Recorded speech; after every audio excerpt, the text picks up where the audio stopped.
जय श्री राधे। ओम नमो भगवते वासुदेवाय। ओम श्रीमद्भागवत महापुराणम दशमः स्कंधः पूर्वार्धः अथ प्रथमो अध्यायः। भगवान के द्वारा पृथ्वी को आश्वासन, वसुदेव देवकी का विवाह और कंस के द्वारा देवकी किए 6 पुत्रों की हत्या। राजोवाचः कथितो वंश विस्तारो भवताः सोमः सूर्ययोः राज्ञां चोभयः वंशयानां चरितं परमाद्भुतम्। अयसो यदो सचः धर्मशीलस्य अनीतरां मुनिसत्तमम् अतत्रां सेनाहवतीर्णस्य अविष्णुर्वीर्याणि संसनः अवितीर्यः यदोर्वंशे भगवानः भूतभावनः कृतवानः यानि विश्वात्मा तानि नो वदः विस्तरात्।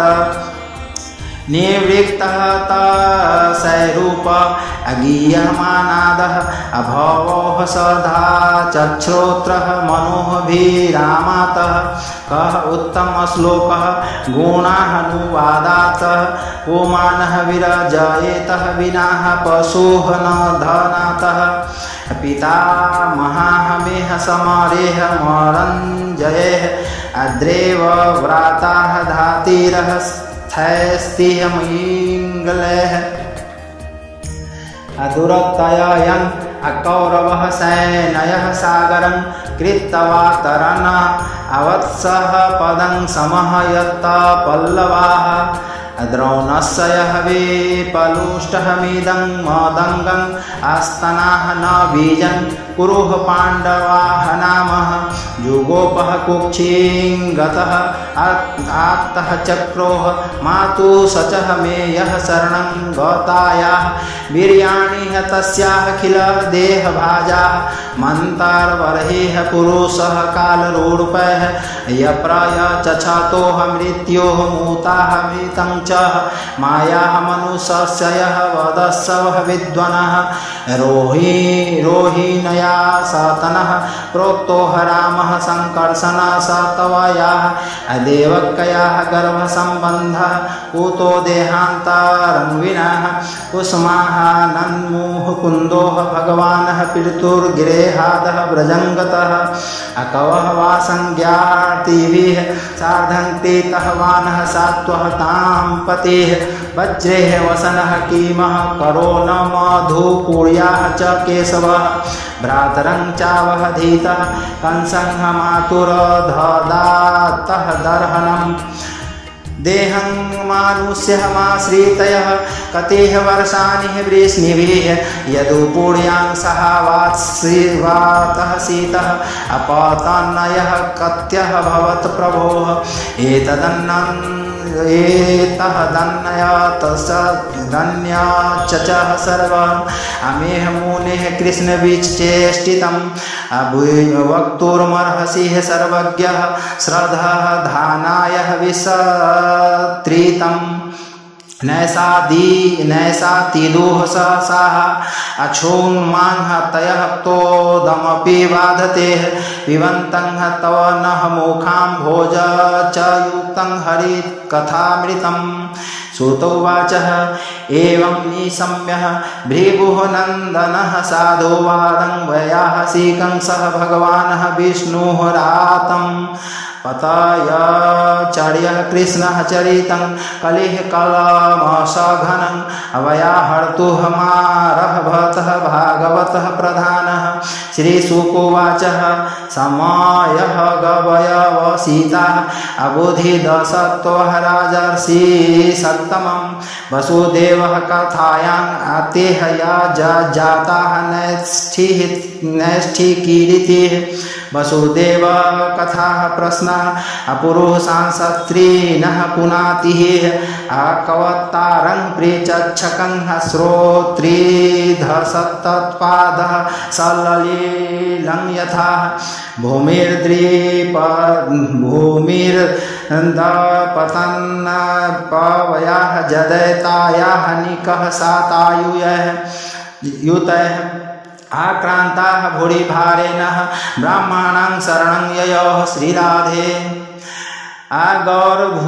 गौरभूतवाः श्रुमुखीः अखिन्ननाः क्रदन्तीः करुणं विभोः उपस्थितान्तिकेह तस्मै अवयसनं स्वः मोचतः ब्रह्मणः तदुपादार्यार्थः असहदैवसतया सह जगामः सत्रिनयन सातीरम् अचिरः पयोनिधेः तत्र गत्वा जगन्नाथं देवदेवं वृषाः कपिं पुरुषं कुरु शक्तः सूक्तेन उपस्थस्थेह समाहितः गिरं समाधौ गगनेह समीरितान् निशम्यः वेधायिस्त्रः स्त्रीः दशानुवाचः गां पौरुषं मे अश्रिणुः तामराः पुनः विर्धीहयतामाशुः तथैव माचिरम् पूरैवः पुंसावधृतोः धरा जज्वरोः अभदद्भिहरंसैर्युर्धूषुः अपजन्नयातामः स यावदुवार्याः भरहमीश्वरेश्वरः सवकालः सत्तया क्षपहयं सच्चरेद भुवेः वसुदेवः गृहे साक्षादः भगवान् पुरुषः परः जनिषयतेः प्रतीयार्थं सम्भवन्तु सुर स्त्रियः वसुदेवः कालानन्तः असहस्रः वदनः सौराटः अग्रातोः भविता देवो हरेः प्रियचिकीर्षयाः विष्णोः मायाः भगवती या सम्मोहितं जगत् आदिष्टाः प्रभुः शांसेनः कार्यार्थे संभविष्यति। जय श्री राधे। श्री शुकोवाचः इत्याह दिश्याह मरणागानः प्रजापतिर्वीर्भुः आश्वासयः च मर्हिं गर्भिः सवधामः परमं ययोः सुरसेनो यदुपतिर्मथुराहमावसन्पुरीं मथुरां गच्छुरः सेनांसचः अभिशयानः बुभुजे पुराः राजधानीः ततः सा भूतः सर्वयादवः भूभुजामः मथुराः भगवान् यत्र नित्यम् असन्निहितो हरिः तस्यां तुः कर्हिर्चिचक्षौः हरिवर्षोः देवः कृतोद्वः देवः कयाः सूर्यायाः सार्धं प्रायाणे रथमारूहतः उग्रसेना सुतः कंसः सवसुः प्रियः चिकीर्षयाः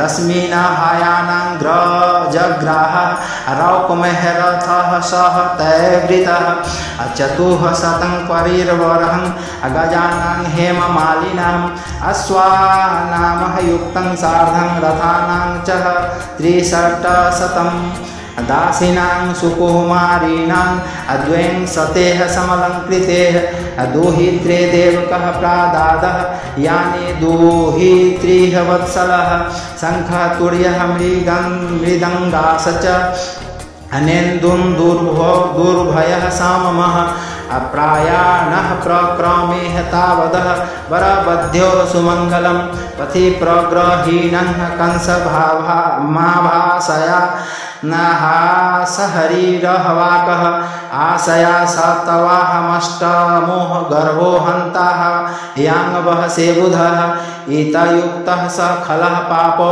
भोजानां कुलपांसनः भगिनीं हन्तुः मारब्धः खड्गः पाणिः कचे ग्रहीत। श्री राधे।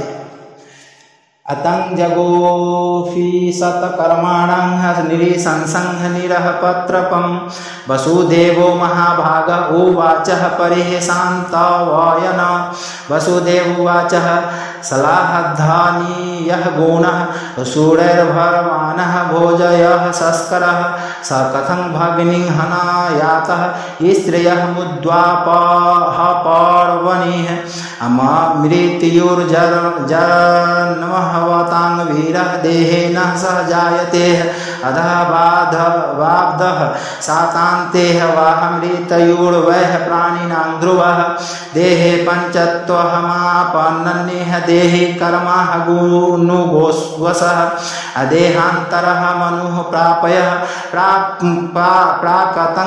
प्राकतनं अतयजते वपुः व्रजन्सि तष्ठनः पदैकेन यथैवेकेन गच्छति यथा तृणः जलुकैवम् अदेहि कर्म गतिं गतः स्वपनेह यथा पश्यति अदेहमृदृशं मनोरथेनाह भेनिहविष्टः चेतनः अदृष्टः श्रुताभयं मनसाः नुचिन्तयनः प्रपद्धते ततः किमपि हयः पशमृतिः यतो यतो धावति दैवचोदितं मनोहविकाहरात्मः कमापः पञ्चसु गणेषु मायाहरचितेषु देहयसः प्रपहधमानः सह तेन जायते अजयोतिर्यः थयोदकः पार्थिवेश्वरः समीरः वेगानुगतम् अभिभावयते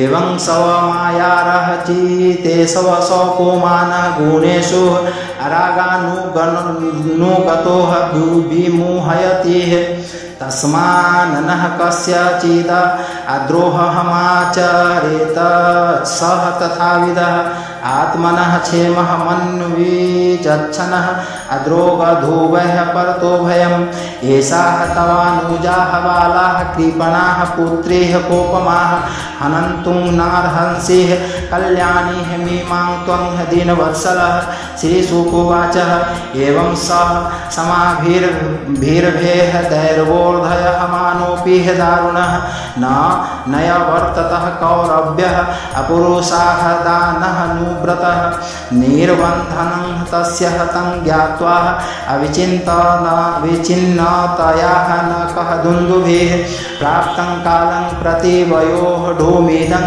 तत्रान्नवदपदत मृत्योः बुद्धिदमाः तापोहयोः अयद्यावदः बोधिदबलोदयम् यदा सौनः निवर्तेतः अनापाहराधोऽसीतिः देहिनः अप्रादायः मृतयवेः पुत्रानः अमोचयेः कृपहनामिमामः सूताय यदेह याजेरणः मृतयुर्वाहनः म्रियेतः चेतः अभिपर्ययोः वाकिन्नः सयादः गतिर्धातुर्दुरत्ययाः उपस्थितोः निर्वर्तेतः निर्विरीतः पुनरापतेत्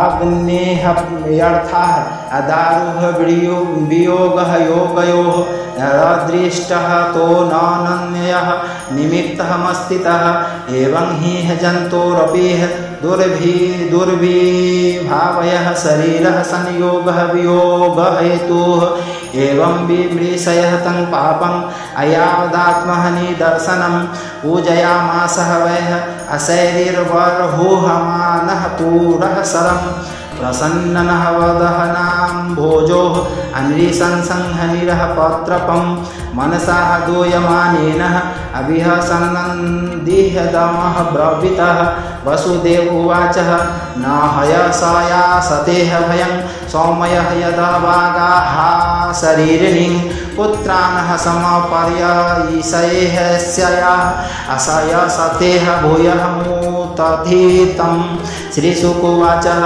सवसुर्वहदाहनिन्नावभृतेः अकंसशतद्वाकयः सारविदः वसुदेवोऽपि आतङ्प्रीतः प्रशस्यः प्राविशदः गृहम् अतः कालः उपावृतेः देवकीः सर्वदेवताः पुत्रान् प्रसूः शोभेः चाष्टौ कन्यान् अचैवानुः वत्सरं कीर्तिमनन्तं प्रथमजं कंसायानकः दुन्दुभिः अर्पयामासः कृचक्ष्रेणः असोनृतादतिः विह्वलः इंदुः सहं हनु साधूनां विदुषां किमपेक्षितं किमः कार्यं कदर्याणाम् अदुषतयजं किं धृतात्मनाम् दृष्टवाह समत्तवं तच्छौड़ैः असत्य चैव व्यवस्थितिं कंस सतुष्टहमानः राजन्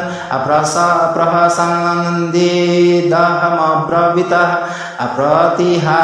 प्रतियातुः कुमारेयं न हयसमहदस्तेह मे भयम् अष्टमादः युवो योर्गर्भा नः मृत्युर्मेह विहितः किल अतथेतिह सूतमादाय ययावानः कदुन्दुभिः नाभयानन्दतः अतद्वाकयः मसतोः विजितात्मनः नन्दाधाः ये वज्रेः गोपाः अयासचाहमीशां च योषितः वैष्णयोः वसुदेवाधाः अदेवक्कयाधाः यदुः स्त्रियः सर्वे वेह देवता प्रायः उभयोरपि भारतः ज्ञातयोः बन्धुसुहृदोः ये च कंसामनुव्रताः एततः कंसायः भगवान् गच्छ संसाः भयेतः नारदः भूमे भार्या यमानानां दैत्यानां च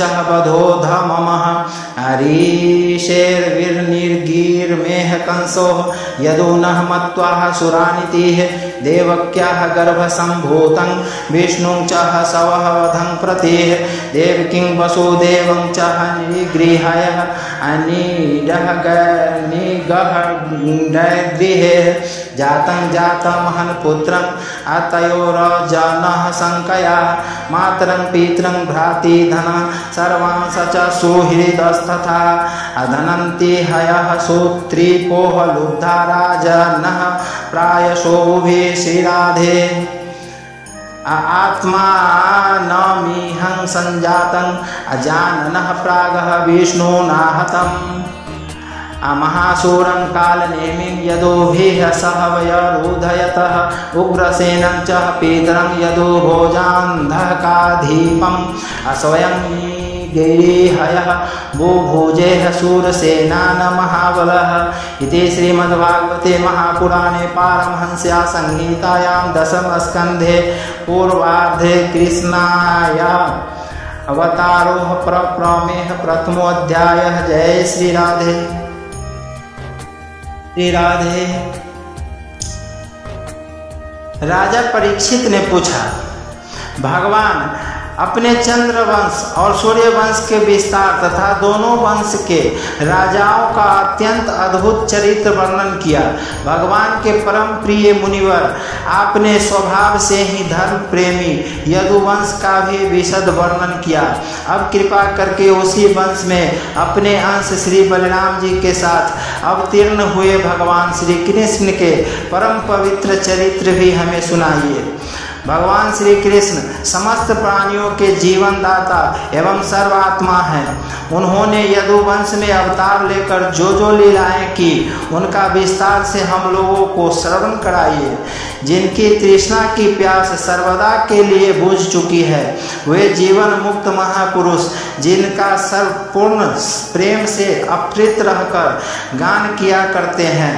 मुमुक्षु जनों के लिए जो भवरोग का रामबाण औषध है तथा विषय के लोगों के लिए भी उनके काम और मन को परम आह्लाद देने वाला है। भगवान श्री कृष्ण चंद्र के ऐसे सुंदर सुखद रसीले गुणानुवाद से पशुधाती अथवा आत्मधाती मनुष्य के अतिरिक्त और ऐसा कौन है जो विमुख हो जाए, उससे प्रति न करे। श्री कृष्ण तो मेरे कुलदेव ही हैं। जब कुरुक्षेत्र में महाभारत युद्ध हो रहा था और देवताओं को भी जीत लेने वाले भीष्म पितामह आदि अतिरथियों से मेरे दादा पांडवों का युद्ध हो रहा था, उस समय कौरवों की सेना उनके लिए अपार समुद्र के समान थी, जिसमें भीष्म आदि वीर बड़े बड़े मच्छों को भी निगल जाने वाले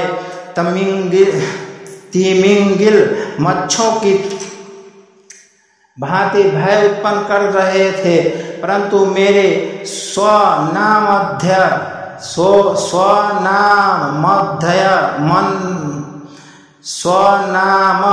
धन्य पितामह भगवान श्री कृष्ण के चरण कमलों की नौका का आश्रय लेकर उस समुद्र को अनायास ही पार कर गए। ठीक वैसे ही जैसे कोई मार्ग में चलता हुआ स्वभाव से ही बछड़े के खुर का गड्ढा पार कर जाए। महाराज, मेरा यह शरीर और आपके सामने है तथा जो कौरव और पांडव दोनों ही वंश का एकमात्र सहारा था, अश्वत्थामा के ब्रह्मास्त्र से जल चुका था। उस समय मेरी माता जब भगवान की शरण में गई तब उन्होंने हाथ में चक्र लेकर मेरी माता के गर्भ में प्रवेश किया और मेरी रक्षा की। केवल मेरी ही बात नहीं, वे समस्त शरीरधारियों के भीतर आत्मा रूप से रहकर अमृत तत्व का दान कर रहे हैं और बाहर काल रूप से रहकर मृत्यु का मनुष्य के रूप में प्रतीत होना, यह तो उनकी एक लीला है। आप उन्हीं की ऐश्वर्य और माधुर्य से परिपूर्ण लीलाओं का वर्णन कीजिए। भगवान, आपने अभी बतलाया था कि बलराम जी रोहिणी के पुत्र थे। उसके बाद देवकी के पुत्रों में भी आपने उनकी गणना की।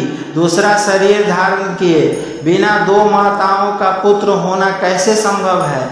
असुरों को मुक्ति देने वाले और भक्तों को प्रेम वितरण करने वाले भगवान श्री कृष्ण अपने वात्सल्य स्नेह से भरे हुए पिता का घर छोड़कर ब्रज में क्यों चले गए? यदुवंश शिरोमणि भक्तवत्सल प्रभु ने नंद आदि गोप बंधुओं के साथ कहाँ कहाँ निवास किया? ब्रह्मा और शंकर का भी शासन करने वाले प्रभु ने वज्र में तथा मधुपुरी में रहकर कौन कौन सी लीलाएं की? और महाराज, उन्होंने अपनी माँ के भाई मामा कंस को अपने हाथों से क्यों मार डाला? वह मामा होने के कारण उनके द्वारा मारे जाने योग्य तो नहीं था।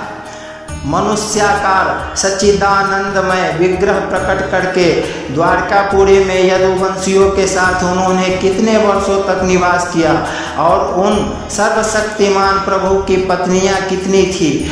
मुने, मैंने श्री कृष्ण इतनी लीलाएं पूछी है और जो नहीं पूछी है वह सब आप मुझे विस्तार से सुनाएं, क्योंकि आप सब कुछ जानते हैं और मैं बड़ी श्रद्धा के साथ उन्हें सुनना चाहता हूँ।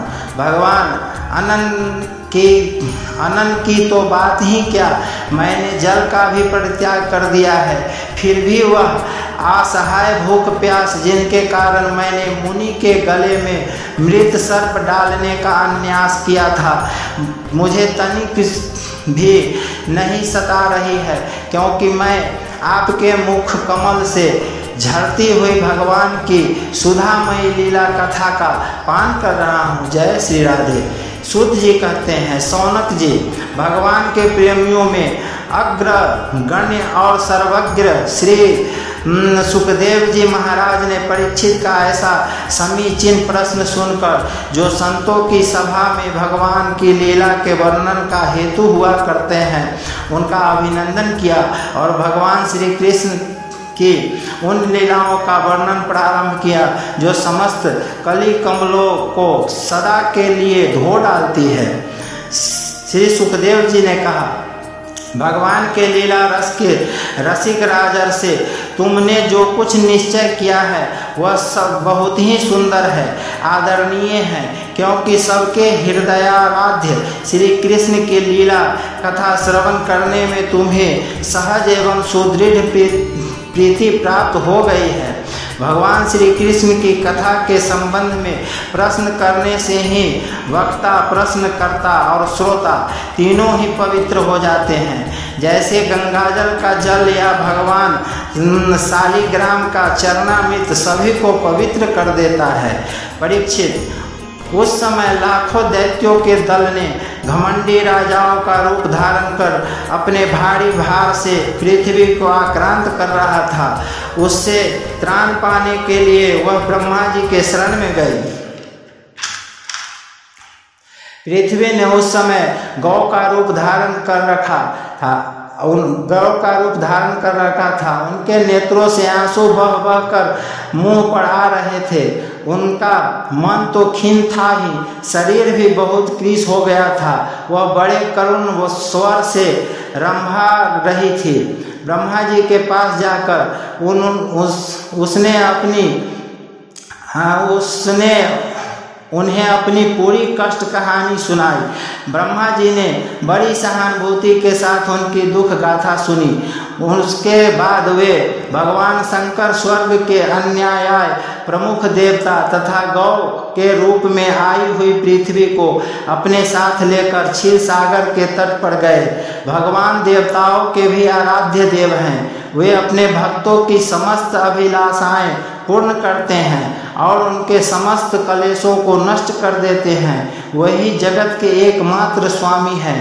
क्षीर सागर के तट पर पहुंचकर ब्रह्मा आदि देवताओं ने पुरुष सूक्त के द्वारा उन्हीं परम पुरुष सर्वांतर्यामी है प्रभु की स्तुति की। स्तुति करते करते ब्रह्मा जी समाधिस्थ हो गए। उन्होंने समाधि अवस्था में आकाशवाणी सुनी। उनके बाद जगत के निर्माण करता ब्रह्मा जी ने देवताओं से कहा, देवताओं, मैंने भगवान की वाणी सुनी है, तुम लोग भी उसे मेरे द्वारा अभी सुन लो और फिर वैसा ही करो। उसके बाद उसके पालने में विलंब नहीं होना चाहिए। भगवान को पृथ्वी के कष्ट का पहले से ही पता है। वे ईश्वर के भी ईश्वर हैं। अतः अपनी काल शक्ति के द्वारा पृथ्वी का भार हरण करते हुए वे जब तक पृथ्वी पर लीला करे तब तक तुम लोग भी अपने अपने अंशों के साथ यदुकुल में जन्म लेकर उनकी लीला में सहयोग दो। वसुदेव जी के घर स्वयं पुरुषोत्तम भगवान प्रकट होंगे। उनकी प्रियतमा श्री राधा की सेवा के लिए देवांगनाएं जन्म ग्रहण करेंगे। स्वयं प्रकाश भगवान शेष भी, जो भगवान की कला होने के कारण अनंत है, अनंत का अंश भी अनंत ही होता है, और जिनके सहस्त्र मुख हैं, भगवान के प्रिय कार्य करने के लिए उनसे पहले ही उनके बड़े भाई के रूप में अवतार ग्रहण करेंगे। भगवान की वह ऐश्वर्य शालिनी योग माया भी इसने सारे जगत को मोहित कर रखा है।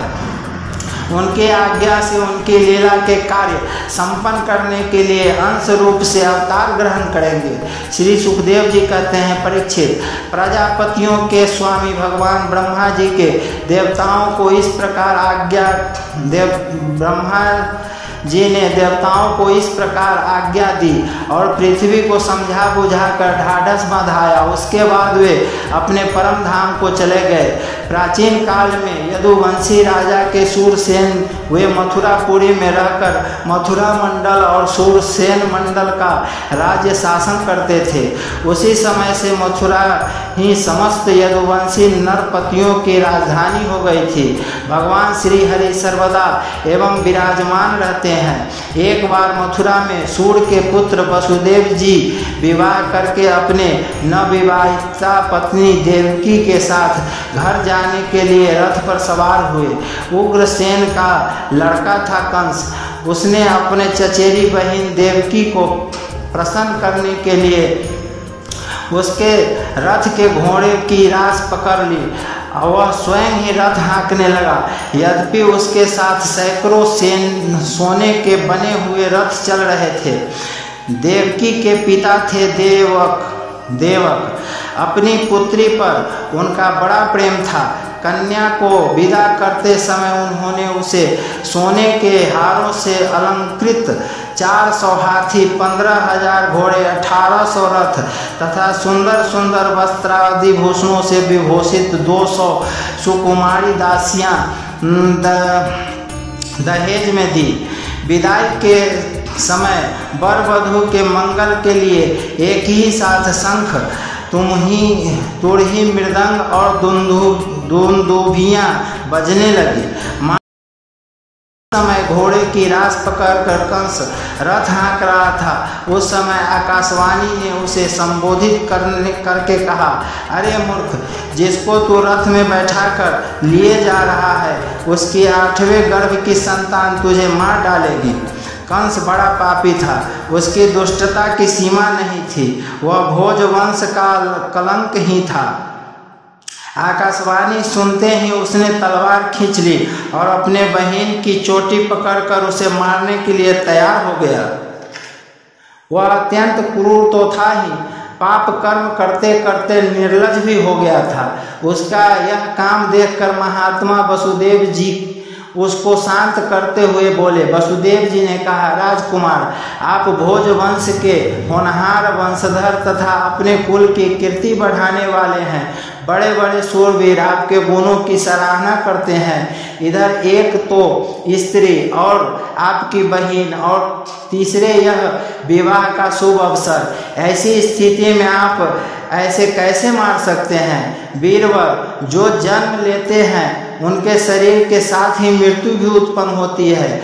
आज हो या 100 वर्ष बाद जो प्राणी है उसकी मृत्यु होगी ही।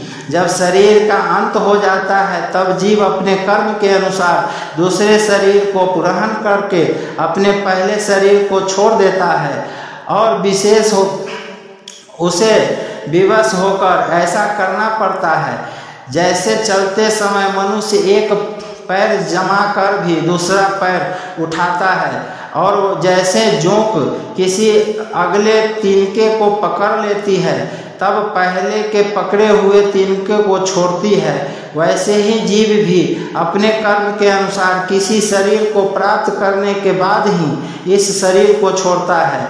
जैसे कोई पुरुष जागृत अवस्था में राजा के ऐश्वर्य को देखकर और इंद्रादि के ऐश्वर्य को सुनकर उसकी अभिलाषा करने लगता है और उसका चिंतन करते करते उन्हीं बातों में घुल मिलकर एक हो जाता है तथा स्वप्न में अपने को राजा या इंद्र के रूप में अनुभव करने लगता है।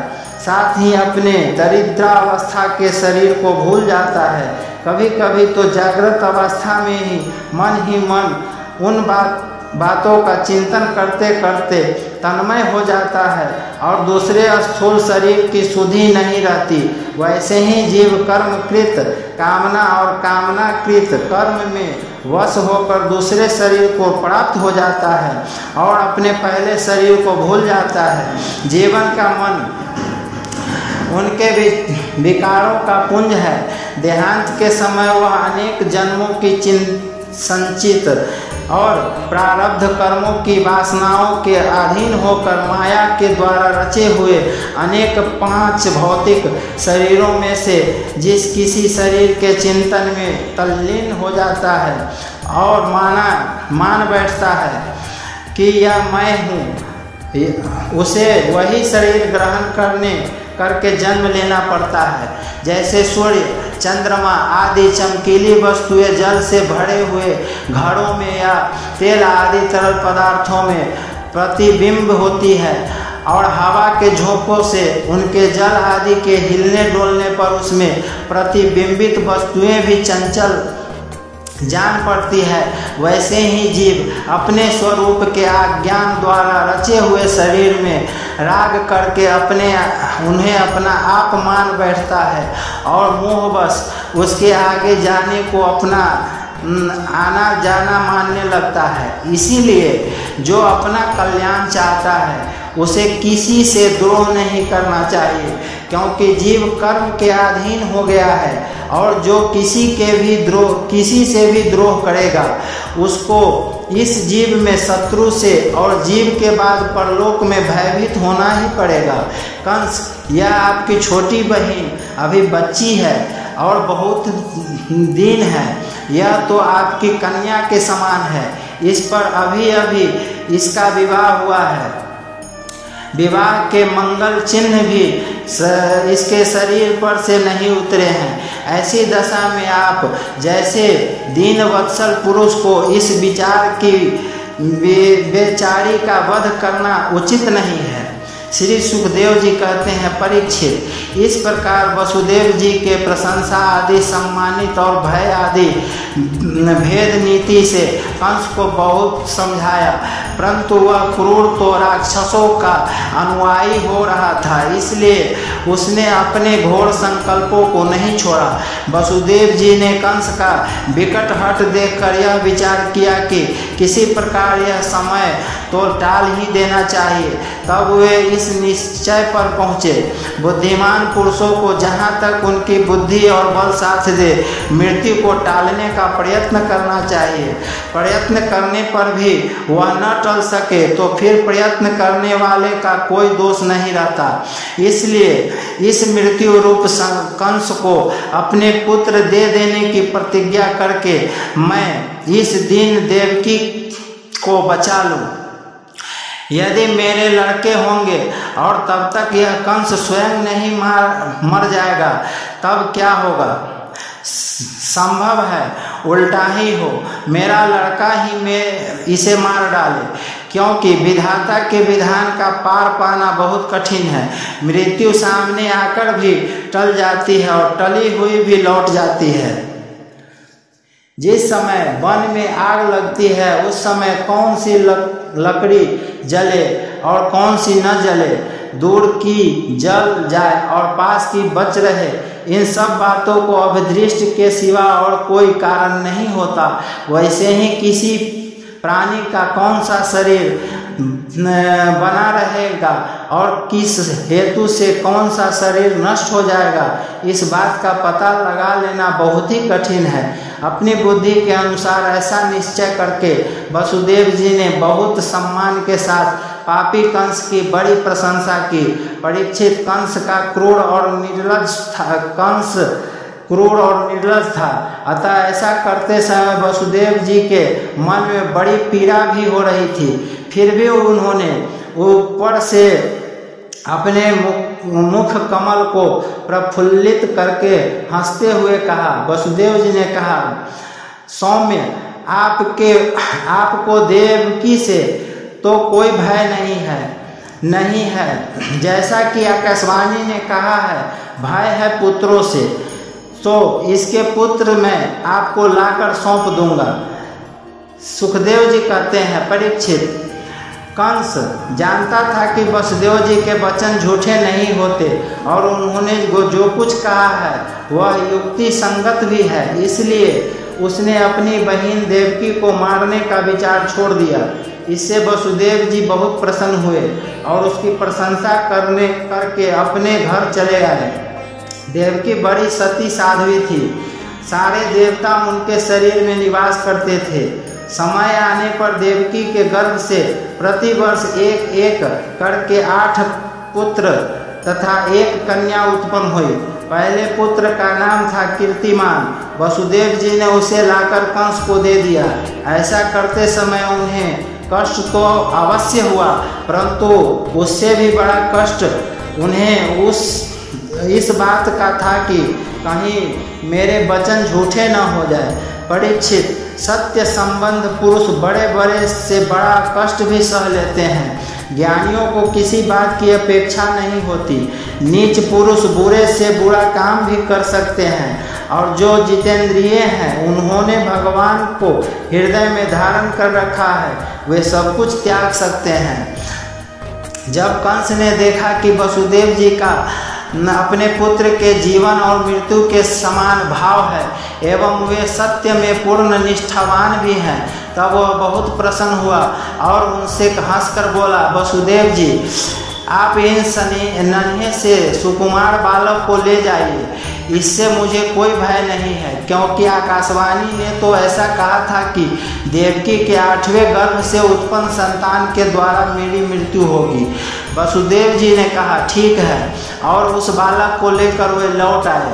परंतु उन्हें मालूम था कि कंस बड़ा दुष्ट और उसका मन उसके हाथ में नहीं है, वह किसी क्षण बदल सकता है, इसलिए उन्होंने उसकी बात पर विश्वास नहीं किया। परीक्षित, इधर भगवान नारद कंस के पास आए और उससे बोले कि कंस, ब्रज में रहने वाले नंद आदि गोप, उनकी स्त्रियां वसुदेव आदि वृष्णि वंशी यादव देवकी आदि यदुवंश की स्त्रियां और नंद वसुदेव दोनों सजातीय बंधु बांधव और सगे संबंधी सब के सब देवता हैं। जो इस समय तुम्हारी सेवा कर रहे हैं वे भी देवता ही हैं। उन्होंने यह भी बतलाया कि दैत्यों के कारण पृथ्वी का भार बढ़ गया है, इसलिए देवताओं की ओर से अब उनके वध की तैयारी की जा रही है। तब देवर्षि नारद इतना कहकर चले गए। तब कंस को यह निश्चय हो गया कि यदुवंशी देवता है और देवता के गर्भ से विष्णु भगवान ही मुझे मारने के लिए पैदा होने वाले हैं। इसलिए उसने देवकी के और वसुदेव को हथकड़ी बेड़ी से जकड़ कर कैद में डाल दिया और उन दोनों से जो पुत्र होते गए उन्हें वह मारता गया। उसे यह बार बार यह शंका बनी रहती थी कि विष्णु की इस बालक के रूप में न आया हो। शंका बनी रहती थी कि कहीं विष्णु ही इस बालक के रूप में न आया हो। परीक्षित, पृथ्वी में यह बात प्रायः देखी जाती है कि अपने प्राणों का ही पोषण करने वाले लोभी राजा अपने स्वार्थ के लिए माता पिता भाई बंधु अपने अत्यंत हितैषी इष्ट मित्रों को भी हत्या कर डालते हैं। कंस जानता था कि मैं पहले काल नेमी असुर था और विष्णु ने मुझे मार डाला था। इससे उसने यदुवंशियों से घोर विरोध ठान लिया। कंस बड़ा बलवान था। उसने यदु भोज और अंधक वंश के अधिनायक अपने पिता उग्रसेन को कैद कर लिया और सूरसेन देश का राज्य वह स्वयं करने लगा। जय श्री राधे।